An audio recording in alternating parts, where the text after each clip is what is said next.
Chapter 42. When we got to the end of the drive, Ma'am stopped. "What are those?" she said, pointing to my crutches. "I walk faster with them," I said. She snorted. "Like you need to walk." I said, "I can walk." "Not for long, Missy," Ma'am said. "Not for long."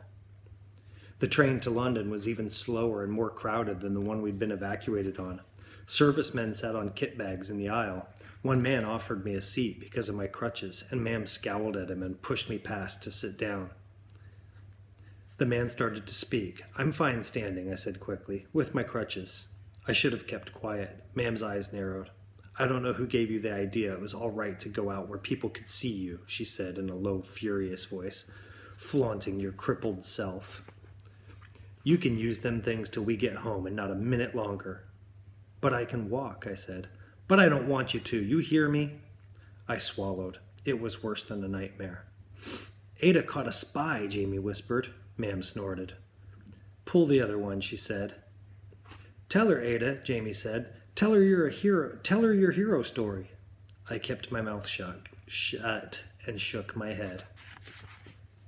It was late at night before we got off the train and went stumbling through the inky, blacked-out streets of London. I tripped over rough curbstones. The shadows made noises I didn't remember, but the decaying smell rising from the damp streets was the same. Butter, I thought. Think of riding butter. Ma'am had moved, she told us, to be closer to the factory where she now worked. Plus, it got me away from those titty-tatty neighbors with nothing nice to say. I got a decent job now, even if it is still nights. You'll like the new place. It won't be posh like that rich old Bats you were with, but it's pretty fine.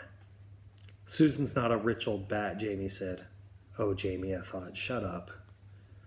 "Sure she is now. Bet she pockets what she gets to take you in, except of course what she spent on those clothes. What's that you're wearing anyhow, Ada? Pants?" "They're riding jodhpurs," I said, then immediately wished I hadn't. "Ooh, fancy. What's that called when it's at home?" "They're just pants for riding," I said. "They're not posh. Posh ladies wear riding habits, and they didn't cost anything. Susan made them. She'd had to when I'd worn out the pants Maggie gave me, and I should learn to shut up too. Really, I should." "Ooh, posh ladies wear riding habits, do they? Surprised you ain't got one of those." Susan had said she would make me one. She thought it would be fun. "You won't be wearing pants in my house," Ma'am said. "Tomorrow I'll be taking those to the pawn shop and getting you something suitable." The cheek of her, letting you out where people could see you. "There's nothing much wrong with me," I said. "My foot's a long way from my brain." Slap! I fell backward, stumbling, scraping my elbow on something rough. For a moment, I lost my crutches in the dark. Jamie helped me. Shut up, I thought. Shut up. Ma'am led us up 3 flights of stairs. Bare, dim light bulbs hung at each landing, throwing the stairwells into shadow. I saw something scutter out of view. A rat, I thought. I'd forgotten rats. I'd forgotten how the hallways smelled from the common toilets on each floor. Ma'am swung open a dirty wooden door. "Here we are," she said. The flat was 2 small rooms. We walked into a room with a table, a sink, a gas ring, and some chairs. A thin rug on a linoleum floor. No cabinet under the sink. No cabinet big enough to stuff me into. I looked first thing. "Well," Ma'am said. I swallowed. "Very nice," I said. "Posh brat," Ma'am said. "I can see I'm going to have to beat the toff out of you." She picked up one of the chairs near the table. "We'll put this right by the window. That way you'll be comfy looking out." What was I supposed to say? I no longer knew the right answers. "Thank you." "I see we got Miss Manners living with us now. Think she's too good for the rest of us." Ma'am showed us the other room, containing our old wardrobe and a new bed. No sheets, just a rough blanket and a pillow and a mattress. Until we'd gone to live with Susan, I was used to beds like this. I would have thought the flat was fine, fancy even, with more than one room. "I had to take off work tonight to fetch you," Ma'am said. "I'm going down to the pub for a pint. You two better go to sleep. Ada, I'll find you a bucket." It took me a moment to realize why she thought I needed a bucket. "I'd rather just use the toilet," I said. "I usually do now." Ma'am said, each word heavy and solid, "You ain't going out of this room. Got that? She continued. 'Cause I don't need the world shaming me for having a crippled girl.